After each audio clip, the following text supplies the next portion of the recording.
तो भाई जो बीरबल थे वो हमेशा भगवान को मानते थे और बादशाह अपने अल्लाह को, क्योंकि वो मुसलमान थे इसलिए उनके ऊपर उनको रहता था। तो बीरबल जब भी कभी कहते थे कि ठाकुर जी तेरी बड़ी कृपा है, ठाकुर जी तुम बहुत अच्छे हो और तुम्हारी लीला परंपार है। तो एक दिन एक बड़े वृक्ष के नीचे, गूलर को वृक्ष था और गूलर के वृक्ष के नीचे दोपहर में बादशाह और बीरबल दोनों छाया में बैठे हुए थे। ऊपर से छोटो से गूलर टपके, तो बादशाह के ऊपर भी गिरे और बीरबल के ऊपर। तो बीरबल कहते हैं कि ठाकुर जी तेरी बड़ी कृपा है।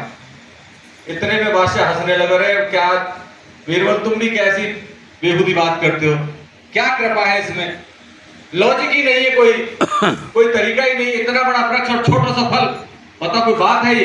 हंस दिए उनके ऊपर, कोई इसमें कोई बड़ी बात नहीं है। वहां पे तो तरीका ही नहीं था भगवान को, तो जो तुम्हारा जो भगवान है तो भगवान ने सब बचाया बसाया, तो तुम्हें भगवान ने तुम्हारे में कोई खास अकल नहीं दी। बीरबल चुप रह गए, बोले कोई बात नहीं।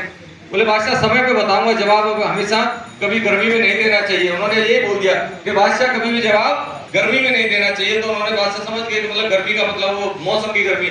तो उन्होंने कहा बादशाह का मिजाज गर्म है, अभी जवाब दूंगा तो ठीक नहीं रहेगा जो है। तो उन्होंने दूसरे हिसाब से कहा कि बादशाह जब गर्मी का माहौल हो तो जवाब नहीं देना चाहिए, चुप रहने में फायदा है। रह गए चुप, चले गए काफी लंबे समय पे। काफी लंबे समय पे गए तो वहां पे जाके, हाँ पहले उनको मिली थी खरबूज और तरबूज की बेल मिली थी। तो तरबूज की जब बेल देखी तो उन्होंने बीरबल कहने लगे थे कि ठाकुर जी देखो तेरी कृपा है, छोटी सी बेल पे कैसे कैसे तरबूज लगा दिए, तेरी बड़ी कृपा है। इतने में बीरबल ने, बादशाह कहते हैं कि क्या इसमें बीरबल इसमें कोई बात है, छोटी सी बेल कैसे कैसे तरबूज लगा दिए। जब जाके गूलर के नीचे बैठे तो ठड़ाक से जब देखा तो जब गूलर टपके तो उन्होंने बोला सही बात है, अगर बड़े वृक्ष पे अगर बड़े फल लगा दिए जाते तो सिर फूट जाते और यहाँ पे लोग मरते जो है। तो ठाकुर जी की हर कृपा ऐसी है कि आज बहुत अच्छा माहौल है, गर्मी पड़ रही है लेकिन सुबह सुबह इतना प्यारा माहौल बन गया था कि जाकर कोई ठीक ना है। भाई ठीक है, यहाँ में तो कोई शक नहीं है कि जब आंधी आवेगा तो आपको छप्पर उड़ेगा, आपको छान उड़ जाएगा, आपको बहुत भूस्काटस को भी नुकसान हुआ है। और नेक बूंद पड़ जाए तो मैं भी डरते आ रहा हूँ अपने नौसिल की तरफ से, तो जो मेव पड़ेगा, मेव पड़ेगा कंगों पे तो चोखो मेव पड़ेगा तो ईंट तो था भी नहीं, वो ईंट को बहुत नुकसान है। पर काउ को नुकसान काय को फायदा, ये भगवान को इससे कोई लेना देना, उसको लीला परंपरा है, उसको जो करना है तो करेंगे करें। तो बहुत अच्छा है, सबसे बड़ी मैं आप सब लोगों की कृपा मानता हूँ कि इतनी गर्मी में आप सब लोग आए।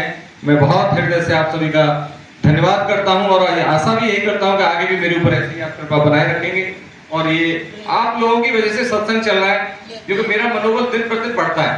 धीरे धीरे मैं अब देखो ये खरीद लाया, कुछ ना कुछ आप माइक भी ठीक है, कुछ नजर न लग जाएगा मेरी बहुत अच्छा लगा, माइक भी है मैंने बढ़िया ठीक है। तो प्रयास कर रहा हूँ धीरे धीरे कि एक दिन भगवान करे कि यहाँ पे इतना आनंद आने लगे कि भैया लोग इसकी, जैसे मुझे इंतजार रहता है, इंतजार तो जितने हैं सबको तो रहता ही रहता है, इसमें कोई शक नहीं है।